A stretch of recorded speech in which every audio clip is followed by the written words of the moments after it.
Dans ma vie antérieure, ma famille était si pauvre qu'elle ne pouvait se permettre qu'un seul enfant à l'université. Cette opportunité fut volée par ma sœur, et je fus contrainte de travailler comme ouvrière dans le sud de la France. Plus tard, ma sœur, Marine, une fois diplômée, ne trouva pas de travail et vécut dans la misère. Quant à moi, j'eus la chance d'être remarquée par le directeur de l'usine, qui alla même jusqu'à me marier à son fils, me permettant de faire un véritable bond social.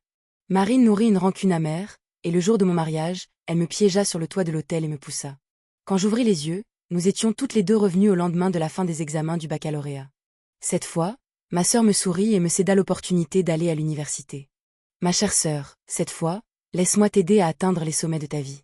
Mais ma chère sœur ignorait que les sommets ne s'atteignent qu'en gravissant chaque marche soi-même. Mes enfants, avez-vous bien réfléchi? Qui ira à l'université, finalement? Dans un état semi-conscient, j'entendis la voix de ma mère et ouvris les yeux en sursaut, réalisant que j'étais revenue au lendemain des examens du baccalauréat. Maman, laisse plutôt ma grande sœur aller à l'université. Marine Duval s'avança, ouvrit la bouche docilement, l'air incroyablement compréhensif. Maman, un peu impatiente, l'attira près d'elle. Ma chérie, réfléchis bien avant de répondre. Depuis toute petite, elle était comme ça, extérieurement douce et charmante, et maman se laissait facilement berner par cette apparence. Mais je savais que cette fois, c'était la vérité, car maman ne voyait pas le regard déterminé et avide de Marine. Elle ignorait aussi que nous avions toutes les deux eu une seconde chance. Quand ma sœur et moi étions très jeunes, mes parents avaient divorcé, et maman nous avait élevés seuls avec difficulté. Dans une situation financière précaire, ne pouvant payer l'université que pour une seule d'entre nous. En réalité, ce jour-là, maman nous avait appelés seulement pour la forme, car elle avait déjà décidé de laisser ma sœur aller à l'université. Quant à moi, je n'avais d'autre choix que de partir travailler dans le sud comme ouvrière, en voyant de l'argent pour aider la famille. Tout cela parce que j'étais l'aînée et que je devais toujours prendre soin de ma sœur. Mais elle avait oublié que nous étions jumelles. Marine n'était née que quelques minutes après moi. Dans ma vie antérieure, Marine était allée à l'université comme elle le souhaitait, mais elle n'avait pas su apprécier cette chance. Dès son entrée, elle avait mené une vie de luxe et de plaisir, courtisée par des fils de famille riches, rivalisant avec sa colocataire. Mais comment ces fils de famille riches auraient-ils pu l'épouser sincèrement? Ce n'était qu'un jeu. Et le résultat de cette compétition avec sa colocataire fut qu'elle tomba dans une spirale de dettes dont elle ne put sortir. Au début, Marine avait réussi à le cacher, jusqu'à ce que son petit ami riche la quitte et que les créanciers viennent frapper à la porte. Elle fut alors contrainte de demander de l'aide à sa famille. À ce moment-là, je travaillais à l'usine depuis un certain temps et avais quelques économies, mais c'était encore trop peu. Finalement, maman dut vendre la seule vieille maison de la famille pour à peine rembourser les dettes. À cette époque, Marine avait juré qu'elle nous rembourserait après avoir obtenu son diplôme. Mais la réalité la frappa durement. Elle n'était qu'une diplômée d'une université de 2e rang. Elle dédaignait les emplois mal rémunérés, et les emplois bien rémunérés n'étaient pas à sa portée. Son ambition était trop élevée. Et le résultat fut qu'elle ne trouva pas de travail. Il est facile de passer de la pauvreté au luxe, mais difficile de revenir du luxe à la pauvreté. L'écart était trop grand pour que Marine puisse l'accepter, et elle retomba une fois de plus dans l'engrenage des prêts à taux usuraires. Quant à moi, à cette époque, ayant sauvé l'usine d'une perte importante, je fus remarquée par le directeur, promue et augmentée. Puis je finis même par épouser son fils, réalisant un véritable bond social. Comparé à Marine, c'était le jour et la nuit. J'installai maman chez moi, et même papa finit par revenir pour vivre avec nous. Vu de l'extérieur, cela ressemblait à une famille heureuse et parfaite. Marine devint complètement folle. C'était pourtant elle la seule fille de la famille à avoir fait des études supérieures. Elle était la sœur la plus choyée. Pourquoi avait-elle fini si misérablement, tandis que j'avais atteint mes objectifs de vie, grimpé les échelons? Animée par une haine profonde, le jour de mon mariage, elle me piégea sur le toit de l'hôtel et me poussa. C'est pourquoi, dans cette vie, elle voulait absolument me laisser aller à l'université. Je ne sais pas comment elle a finalement convaincu maman, je sais seulement que cette fois, l'opportunité d'aller à l'université me fut enfin offerte. Les résultats du baccalauréat furent publiés, et comme dans ma vie antérieure, j'avais plus de 200 points d'avance sur Marine. Mais elle modifia secrètement mes vœux, me forçant à entrer dans la même université de 2e rang qu'elle avait fréquentée dans ma vie précédente. Elle voulait que je sois rejetée par les fils de famille riches, oppressée par ma colocataire. En voyant son air jubilatoire, je me contentais de sourire froidement en mon fort intérieur. Un diamant brille partout. Elle voulait échanger nos destins, mais elle ignorait que le destin est entre nos propres mains. Avant mon départ, maman prit la main de Marine et lui fit des recommandations. Marine, prends bien soin de toi. En voyant cette scène d'affection profonde entre mère et fille, je restai silencieuse. Maman, voyant mon air indifférent, me réprimanda aussitôt. On t'a cédé l'opportunité d'aller à l'université. Et tu ne montres même pas un peu de gratitude. Marine s'interposa rapidement, la voix pleine de reproches. Maman, c'est de ma faute, j'ai accidentellement modifié les vœux de ma sœur. C'est normal qu'elle soit en colère contre moi, mais je vais travailler dur à temps partiel pour lui envoyer de l'argent et l'aider dans ses études. » Son air pitoyable renforça la compassion de maman. Maman me lança un regard agacé, puis se retourna pour caresser tendrement la tête de Marine. Seule moi savais ce qu'elle pensait au fond d'elle, mais je ne m'en souciais plus. Dans cette vie, elle serait remarquée par le directeur de l'usine, promue et augmentée, puis mariée à son fils, atteignant les sommets de la vie. Quant à moi, à ses yeux, je devrais naturellement hériter de tous les malheurs qu'elle avait subis dans sa vie antérieure. Elle était persuadée qu'il suffisait de me faire entrer dans cette même université pour que je répète toutes ses souffrances. Mais elle n'avait pas réfléchi aux innombrables difficultés et épreuves derrière ma façade éclatante dans ma vie précédente. Elle ne comprenait pas qu'où que l'on soit, se perfectionner sans cesse est la seule voie juste. La vie universitaire était en effet plus riche que je ne l'avais imaginé. Même le foyer était 1000 fois mieux que le foyer des ouvriers. La seule chose était que ma colocataire était difficile à vivre. Exactement comme Marine l'avait prédit, Chloé Dubois montra de l'hostilité envers moi sous tous les aspects. Elle était de la région et avait déjà un certain mépris pour les gens de province. D'autant plus que j'étais une pauvre fille venue d'une province lointaine. Ainsi, dès le jour de la rentrée, simplement parce que je l'avais pas saluée en premier, elle me décréta impolie. Et ne me montra plus jamais un visage agréable. Mais cela n'avait pas d'importance, je n'étais venue ici que pour étudier, pas pour me faire des amis. Peut-être mon attitude distante l'a-t-elle irritée, car Chloé devint de plus en plus tyrannique dans son harcèlement. Versant de l'eau sale sur mon lit, jetant ma brosse à dents dans les toilettes, utilisant ma serviette pour essuyer le sol. Dans ma vie antérieure, Marine s'était également plainte de ces choses à la famille. À l'époque, maman lui avait même envoyé de l'argent, lui disant d'acheter des cadeaux pour Chloé afin de gagner ses faveurs. Cette méthode fut effectivement efficace, et par la suite, on n'en entendit plus parler. C'est aussi à partir de ce moment-là que Marine comprit vraiment l'importance de l'argent, et s'engagea peu à peu sur la voie des prêts usuraires sans retour. Ce jour-là, j'avais fini de laver mes draps et couvertures, et je m'apprêtais à les étendre. En ouvrant la porte, je heurtai Chloé. Aïe. Elle tomba à terre, le drap mouillé et le seau d'eau se renversant sur elle. Dépêche-toi de ranger ça, paysanne, ne laisse pas tes affaires sales me toucher. Je restai assise par terre, le cerveau confus, sans avoir le temps de réagir, elle devint encore plus furieuse. Se leva brusquement et me jeta négligemment la tasse de thé au lait qu'elle tenait. Je ne pus l'éviter, et la boisson sucrée et collante avec les perles de tapioca coula le long de mes cheveux. En me voyant en difficulté, Chloé, de bonne humeur, applaudit et rit. Paysanne, tu n'as jamais bu de thé au lait, n'est-ce pas? Considère que je t'invite aujourd'hui. Après avoir dit cela, elle s'éloigna avec un air triomphant, sans oublier de se retourner pour se moquer de moi. Je pouvais sentir les regards curieux des gens dans le couloir, mais ils ne firent que passer et disparaître. Avec difficulté, je me levai et essuyai le thé au lait collé à mes cheveux. Tiens, pour toi. Une voix douce retentit. Levant la tête, je vis une jeune fille ronde se tenir devant moi. Je me souvenais d'elle, ma camarade de classe, son nom était Léa Martin. À cause de sa silhouette enrobée, elle était un peu complexée et souvent raillée par Chloé. Chloé utilisait souvent Léa pour se moquer devant les garçons afin de mettre en valeur sa propre silhouette mince. Dans ma vie antérieure, Marine avait aussi secrètement pris des photos de Léa pour se moquer. À l'époque, je lui avais conseillé de ne mépriser personne, mais elle s'était contentée de rire froidement, disant que j'étais une poisson salée. Et que je ne me relèverais jamais. Et en effet, peu de temps après, Léa, sous la pression du harcèlement scolaire, tomba en dépression, puis abandonna ses études et se suicida. Mais maintenant, en voyant Léa devant moi, je me sentais encore plus certaine d'avoir bien jugé. Ses traits étaient en fait très délicats, juste obscurcis par sa rondeur. Baissant les yeux, elle tenait encore le drap et le seau que j'avais fait tomber, l'air hésitant. Merci. Je souris et tendis la main pour les prendre. Elle fut surprise, comme si elle était étonnée de mon attitude, mais elle hocha doucement la tête. Un sourire timide apparaissant au coin de ses lèvres. En fait, parfois, un petit geste de gentillesse peut devenir une lumière salvatrice pour quelqu'un. Alors, pourquoi ne pas le faire? Dans cette vie, je ne voulais pas seulement être un clair de lune éclatant, mais aussi éclairer sa nuit. Peut-être mon regard la rendait-il un peu anxieuse. Léa leva légèrement la tête et m'observa. Je me tenais là, les cheveux trempés, un peu en difficulté, je me léchais les lèvres et souris. Je dois avouer, le thé au lait était assez sucré. Ses yeux se plissèrent, et un sourire se répandit entre nous. Ainsi, au milieu des difficultés, nous pouvions encore goûter un peu de douceur. Léa Martin devint ma seule amie à l'université. Sous mes encouragements, elle commença à contrôler son alimentation, et je commençai progressivement à briller dans mes études. Ces changements irritèrent bien sûr Chloé, mais je ne m'attendais pas à ce que le jour vienne si vite. Ce jour-là, Léa et moi venions de rentrer au foyer après notre jogging. Devant notre porte, nous vîmes les acolytes de Chloé nous attendre. Dès qu'ils me virent, ils se précipitèrent, me traînant devant Chloé. Elle était assise sur son lit, pleurant et se lamentant. « Clara Duval, pourquoi as-tu volé mon collier? Si tu le voulais, je pouvais te le prêter, mais tu ne peux pas le voler. » C'est le seul souvenir que ma grand-mère m'a laissé. Il est inestimable. Je t'en supplie, rends-le-moi. Si tu le rends, je ferai comme si rien ne s'était passé. Je dois dire que ses talents d'actrice étaient gâchés si elle ne devenait pas actrice. Elle m'accusa de toute une série de crimes, et avec son air larmoyant, elle semblait vraiment pitoyable. Naturellement, cette mise en scène fit chuchoter la foule de spectateurs avec compassion. Je regardais cette pièce qu'elle avait décrite et mise en scène, et je me contentais de sourire froidement. « Chloé, pourquoi volerais-je ton collier?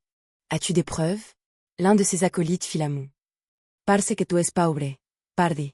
Tout le monde sait que tu es si fauché que tu n'as même pas de quoi manger. Et me moa ici intriorement. » Les gens croient toujours facilement ce qu'ils veulent croire. En réalité, mes résultats scolaires étaient excellents, et ma bourse couvrait mes dépenses quotidiennes. Mais comme je vivais frugalement, à leurs yeux, j'étais une pauvre miséreuse. Me voyant silencieuse, Chloé enrajouta. Clara, si tu manques vraiment d'argent, je peux prêter. Mais ce collier est très important pour moi. S'il te plaît, rends-le-moi. Un autre s'interposa. Pourquoi lui parler autant? Si elle ne le donne pas, nous allons fouiller. Je ne crois pas qu'elle ait eu le temps de le vendre si vite. Il parlait en fouillant mon armoire. Mon lit et mes affaires furent jetés partout. Mes lèvres se retroussèrent, pensant que la pièce allait enfin commencer. Le voilà, s'écria l'un d'eux, tirant le collier de sous mon oreiller et le levant comme un général triomphant. Tout le monde me regarda, s'attendant à me voir implorer pardon. Mais je restai droite, jetai un coup d'œil autour de moi, puis dis calmement, je ne l'ai pas mis là. Bam! Mon attitude sereine fit sans doute enrager Chloé. Elle se leva brusquement et me gifla violemment. Tu oses encore nier? Elle pointa son doigt directement vers moi, les yeux brillants de triomphe. Appelez la police. Oui, la preuve est évidente, elle ose encore mentir, arrêtez cette voleuse. La foule bruissait, l'atmosphère atteignait son paroxysme. Chloé était satisfaite du résultat, tandis que je baissais la tête et viléa dans la foule, son regard inquiet. Je lui fis un clin d'œil discret, souriant pour la rassurer. Peu de temps après, la police et la direction de l'université arrivèrent. Devant tant de monde, Chloé ne montra aucun signe de gêne et recommença à pleurer et à raconter toute l'histoire. Renforcée par la complicité de la foule. Son image de victime pitoyable fut immédiatement renforcée. Le policier regarda le collier de diamants, dont la valeur n'était en effet pas négligeable, puis se tourna vers mon visage marqué par la gifle. « Mademoiselle, pourquoi votre visage est-il ainsi? » « Monsieur le policier, tout à l'heure, j'étais tellement en colère que je l'ai giflé accidentellement, je ne l'ai vraiment pas fait exprès. » Chloé s'empressa d'admettre sa faute, pensant pouvoir ainsi dissimuler son geste, mais le policier ne fut pas si facilement trompé. Il fronça les sourcils en la regardant. « L'affaire n'est pas encore claire. Pourquoi avez-vous frappé quelqu'un à la légère? » Chloé écarquilla les yeux, l'air incrédule. « Comment ça, pas clair? Il y a des témoins et des preuves, il faut l'arrêter tout de suite. » Elle était toujours aussi arrogante, sans réaliser que la situation avait tourné. « Êtes-vous la police, ou suis-je la police ?» La voix sévère du policier fit taire Chloé aussitôt. Il se tourna de nouveau vers moi et me demanda. « Avez-vous quelque chose à dire ?» Les cheveux en bataille, le visage couvert de blessures, je répondis calmement. « Monsieur le policier, je n'ai pas volé le collier. » Chloé tenta de l'interrompre mais fut arrêtée par le regard perçant du policier. « Avez-vous des preuves ?» demanda-t-il en prenant des notes. « Oui. » J'ouvris lentement la bouche, la voix ferme. « Monsieur le policier, j'ai des preuves. » Ces mots résonnèrent comme un coup de tonnerre, et la pièce devint aussitôt silencieuse. Personne ne s'attendait à ce que je puisse prouver mon innocence. Après tout, le collier avait été trouvé sur mon lit. Je regardais directement le visage paniqué de Chloé, martelant chaque mot. Sur mon lit, j'ai placé une caméra directement en face. Celui qui a mis le collier sera clairement visible. Chloé n'avait absolument pas prévu ce revirement, son visage devint blanc comme un linge, et tout son corps tremblait. Le policier, voyant cette réaction, comprit en partie. Son regard parcourut la marque de la gifle sur mon visage, et devint encore plus froid en la regardant. « Alors, montrez-moi cette vidéo, dit-il sévèrement, en hochant légèrement la tête pour m'encourager. Je fis semblant de me souvenir soudainement et demandai. « Monsieur le policier, puis-je demander comment sont traités les crimes de calomnie et de coups et blessures volontaires ?» Ma question fut comme un coup de marteau, scellant directement les crimes de Chloé. Le policier lui jeta un coup d'œil, puis lut lentement, « Si quelqu'un invente des faits. Calomnie autrui dans le but de le faire condamner pénalement, et que les circonstances sont graves. Il est passible d'une peine de prison pouvant aller jusqu'à 3 ans, d'une détention ou d'un contrôle judiciaire. Quant aux coups et blessures volontaires, ils peuvent également entraîner une peine de prison pouvant aller jusqu'à 3 ans. Une détention ou un contrôle judiciaire. » La pièce était silencieuse comme une tombe. Chloé tremblait, et finit par s'effondrer au sol. Chloé n'avait absolument pas imaginé que tout cela était de ma part une intention délibérée de faire éclater l'affaire. On dit qu'il est facile de répandre des rumeurs, mais difficile de s'expliquer. Si je ne pouvais pas prouver mon innocence une fois pour toutes, je serais piétinée par les autres toute ma vie. Nuire à autrui est mauvais, mais se défendre est une nécessité. J'avais préparé ma défense depuis longtemps, et je ne m'attendais pas à ce qu'elle soit vraiment utile. Maintenant, la situation avait complètement changé. Le policier regarda la vidéo sur mon téléphone et fronça les sourcils encore plus fort. Elle montrait clairement du début à la fin que c'était Chloé qui avait secrètement mis le collier sous mon oreiller et inventé l'histoire. Les badauds comprirent peu à peu qu'ils avaient été trompés par elle. La direction de l'université prit la chose très au sérieux et annonça immédiatement l'exclusion de Chloé, sans possibilité de retour. Ainsi, la dernière scène de la pièce se referma complètement. Dans cette vie, tant qu'il n'y avait pas Chloé, Léa ne serait plus victime de harcèlement scolaire. Il n'y aurait plus de tragédie où quelqu'un devait mourir. Une gifle pour une vie, c'était un juste prix. Et Chloé recevrait enfin ce qu'elle méritait. Lorsque la police l'emmena menottée, elle leva la tête et me regarda, ses yeux remplis d'une haine vicieuse. « Clara Duval, tu l'as fait exprès, tu m'as tendu un piège, tu ne mourras pas en paix. » Je me contentais de regarder son visage déformé, mon cœur aussi calme que l'eau d'un lac. Jusqu'au bout, elle n'avait pas compris où elle avait commis une erreur. Si elle n'avait pas eu l'intention de me faire du mal, comment aurais-je eu des preuves pour riposter? Du début à la fin, je n'avais fait que me défendre, et c'est elle qui s'était enfoncée dans la boue. La foule se dispersa progressivement. Léa courut vers moi et me serra fort dans ses bras. Des larmes chaudes roulèrent sur mon cou. Même si elle avait été au courant de mon plan, elle ne pouvait s'empêcher de ressentir de la peine pour moi. À ce moment-là, j'étais encore plus sûre de mon choix. Après l'arrestation de Chloé, ses actes de harcèlement quotidien envers moi furent également révélés. Le harcèlement scolaire est un problème social qui a toujours attiré l'attention. La vidéo où elle m'a vendu un piège délibérément devint virale, et je reçus beaucoup de sympathie et de soutien. Sous la pression de l'opinion publique, la police traduisit rapidement l'affaire en justice. Chloé passerait ses années universitaires en prison, tandis que je recevrais une importante indemnisation. Et que je gagnerais d'innombrables soutiens. En apprenant la nouvelle, Marine m'appela. « Clara Duval, quelle ruse as-tu utilisée pour même vaincre Chloé ?» Au téléphone, ses cris montraient à quel point la vie à l'usine la tourmentait. J'éloignai le téléphone de mon oreille, me curant l'oreille, et attendis qu'elle se calme avant de répondre lentement. « Marine. Sais-tu ce que signifie être trop malin au point de devenir stupide? Continue à profiter de ta vie d'ouvrière, bien sagement. » Sans Chloé pour m'entraver, je me suis concentrée encore plus sur mes études. Léa vint habiter avec moi au foyer. Sous ma direction, ses résultats firent des progrès fulgurants. Plus étonnant encore, après avoir perdu du poids, son apparence changea radicalement. Je l'aidai également à ouvrir un compte sur les réseaux sociaux, attirant d'innombrables abonnés. Peu à peu, elle sortit de l'ombre et retrouva confiance en elle. Très vite, Marine réalisa que la situation n'était pas bonne. L'opportunité de promotion et d'augmentation de salaire qui lui était destinée disparut. Non seulement cela, mais à cause d'une perte importante, l'usine fut contrainte de réduire ses effectifs, et elle fut la première à être licenciée. Non résignée, elle tenta de nouveau de séduire le fils du directeur, mais il l'humilia publiquement. Elle ne comprenait pas où elle avait commis une erreur, ignorant que les opportunités ne sont offertes qu'à ceux qui sont toujours préparés. Dans ma vie antérieure, même en tant qu'ouvrière, je n'avais jamais cessé de me perfectionner. Le jour, je travaillais, la nuit, j'étudiais, souvent jusqu'à l'aube. Au travail, même la plus petite procédure, je la connaissais parfaitement, ce qui m'avait permis de détecter à temps les pannes de machines et de sauver l'usine de perte. Remarqué par le directeur, j'avais utilisé mes connaissances en langues étrangères pour attirer un investissement important. Ce qui m'avait fait remarquer par le fils du directeur. On dit souvent que le succès d'une personne est dû à la chance, mais on ignore que derrière cette chance, il y a tant de difficultés et d'efforts. Du début à la fin, mon chemin fut toujours solitaire et semé d'embûches. Quant à Marine, elle ne supportait pas les difficultés, voulant toujours atteindre le ciel en un seul pas. Lorsque ses illusions furent brisées, elle devint folle et se précipita à ma recherche. Elle incita même maman et d'autres membres de la famille à m'appeler sans cesse, mais je choisis de les ignorer. Ce n'est que lorsque l'appel fut transféré à mon conseiller pédagogique que je réalisai que je ne pouvais plus rester les bras croisés. Dans cette vie, le destin était scellé, j'avais fait mes études. Je voulais voir ce que Marine allait encore inventer cette fois-ci. Avant mon retour, Léa me retint la main, inquiète. « Clara, tu dois vraiment y retourner ?» Je souris, la libérai de ma main et avançai droit devant moi. « Léa, ai-je d'autres choix? D'ailleurs, je n'ai pas forcément perdu. La famille d'origine est un problème que nous devons résoudre toute notre vie. Puisqu'il est inévitable, autant l'affronter courageusement. Dans cette vie, j'avais des ressources et des amis, je n'étais plus la Clara Duval obéissante d'autrefois.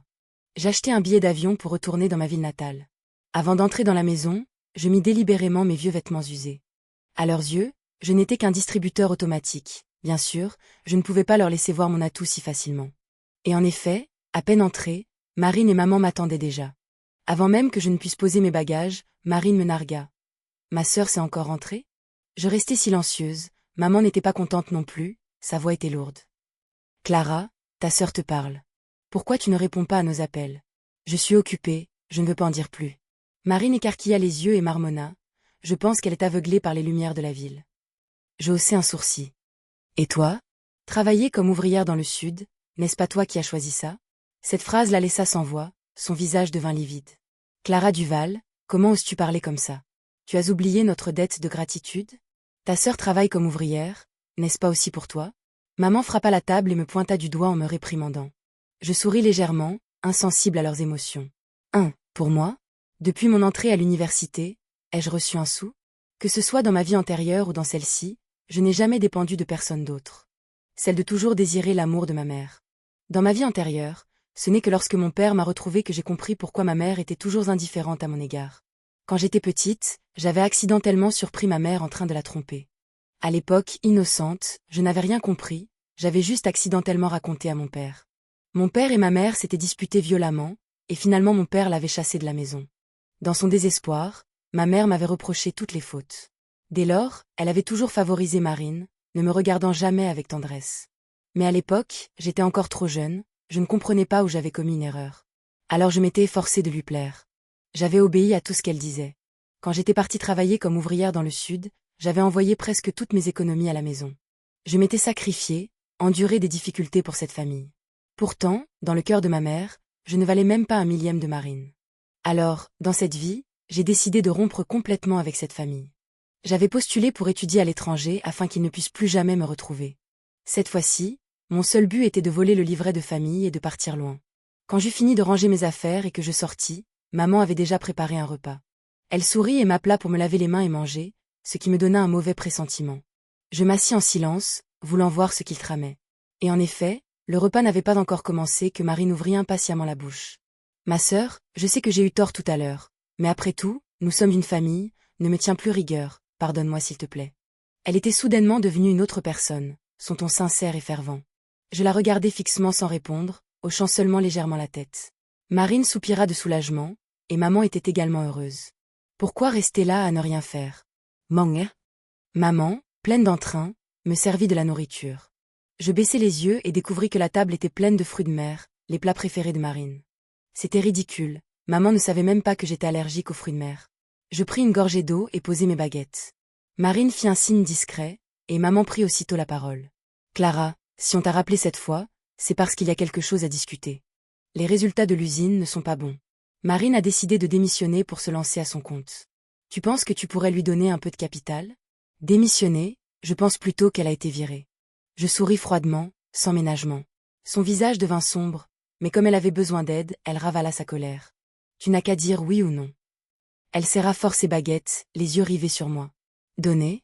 Je suis encore étudiante, où trouverais-je de l'argent pour elle? Bam! Marine jeta ses baguettes, complètement en colère.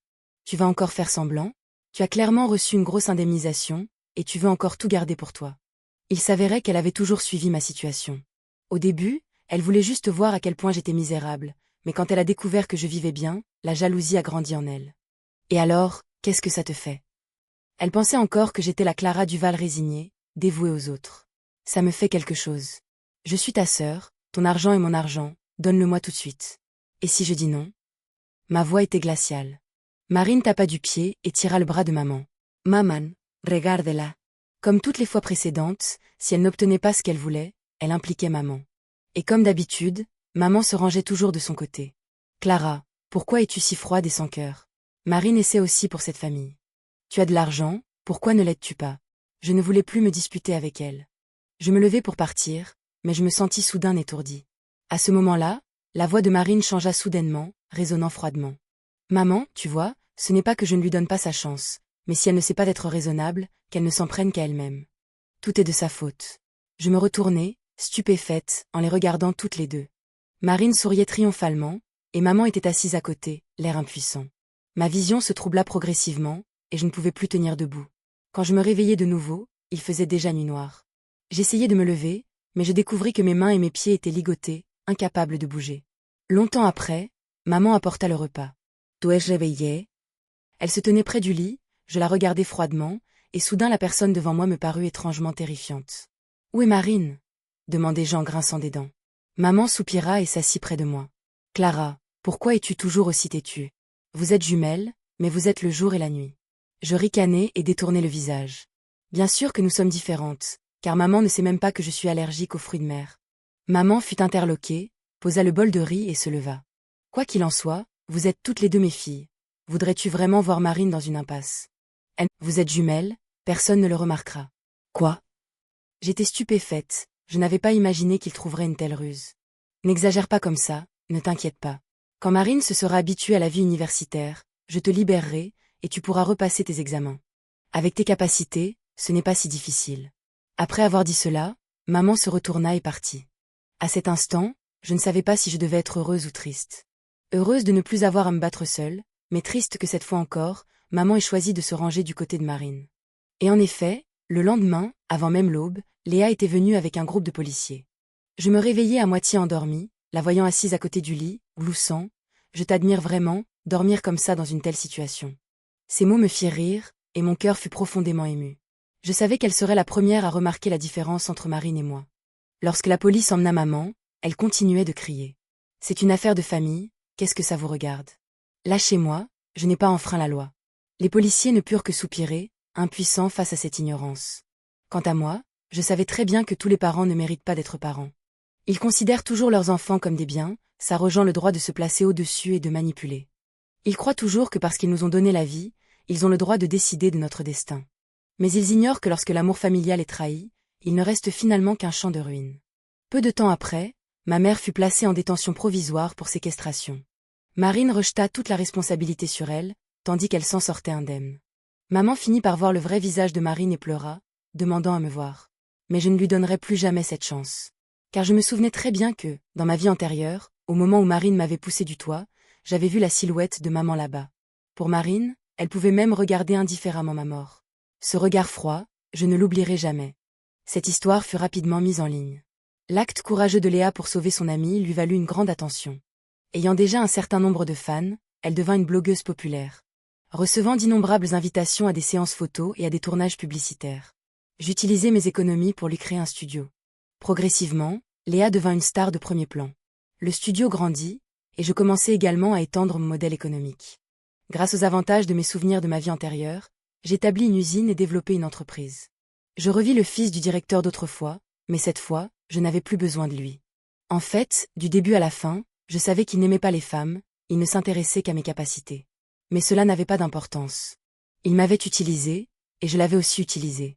Les hommes ne sont, du début à la fin, que des outils pour que je puisse grimper. Et maintenant que j'étais moi-même la source de capital, ils devaient naturellement être ceux qui cherchaient à s'appuyer sur moi.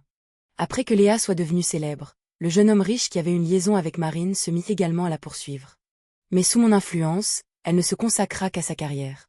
Cet homme ne put même pas lui toucher un cheveu. Lors de la cérémonie d'inauguration de la nouvelle usine, Léa et moi nous tenions au milieu de la foule, recevant des acclamations et des éloges. Soudain, au milieu de la foule, je vis une silhouette familière. Marine portait un survêtement noir et une casquette. En si peu de temps, elle avait beaucoup maigri, mais je la reconnus immédiatement. En un instant, elle se précipita vers moi, un couteau brillant à la main. « Bamuri !» La lame étincela au soleil, se dirigeant droit vers moi. Mais elle échoua. Immédiatement, plusieurs gardes du corps cachés aux alentours se précipitèrent et la maîtrisèrent. Au milieu de la foule chaotique, Marine fut plaquée au sol mais leva la tête, les yeux remplis d'une haine vicieuse. « Clara Duval, tu m'as tendu un piège délibérément, tu n'auras pas une bonne fin. » Léa et moi nous tenions en face, la regardant de haut. « Marine, sais-tu où tu as perdu? »« Quoi? Qui es-tu pour me parler comme ça? Depuis que nous sommes petites, tu ne m'as jamais battue. »« Iesuris freudement. » As-tu déjà pensé que je ne pouvais pas te battre, ou que je ne voulais simplement pas te battre? Je lui pris le menton, relevant son visage, exactement le même que le mien. « Depuis que nous sommes petites, je t'ai toujours cédé. Parce que tu es ma sœur, ma famille. J'ai précieusement gardé cette famille, mais tu m'as tuée. Au moment où tu m'as poussé du toit, tu n'étais plus ma famille, mais mon ennemi.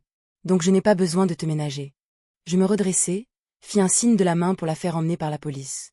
Maintenant, j'avais une position sociale, elle osait m'agresser en plein jour, la faire emprisonner pendant 10 ou 8 ans ne poserait aucun problème. Elle continuait de crier en étant emmenée, mais désormais, elle paierait pour tout. Quant à moi, Je me curai l'oreille et me tournai vers Léa avec un air espiègle. Dis, tu crois qu'on devrait se refaire le visage? Le temps passa vite, Marine était emprisonnée depuis plus d'1 an. Ma mère était également sur le point de purger sa peine. Alors que j'étais occupée à préparer l'introduction en bourse de mon entreprise, elle commença à chercher mes traces partout. Elle alla même jusqu'à se plaindre sur les réseaux sociaux, essayant d'attirer la compassion des internautes. Mais peu de temps après, tout ce qu'elle m'avait fait fut déterré. Au milieu d'une tempête de critiques, elle dut fermer ses directs et se cacher. À l'inverse, je reçus une vague massive de soutien et de sympathie. L'entreprise fut cotée avec succès, et ma fortune explosa. Lors de la cérémonie de remerciement de l'entreprise, je portais une longue robe de soie noire, douce et séduisante, les yeux brillants. Quant à Léa, en tant qu'ambassadrice de la marque, elle était vêtue d'un manteau de fourrure blanc, belle, confiante, avec une élégance sereine. Les projecteurs étaient braqués sur nous. Sous le regard de milliers de personnes, nous nous tînmes la main, nous soutenant mutuellement. Après tant de jours sombres, nous avions enfin accueilli l'aube ensemble.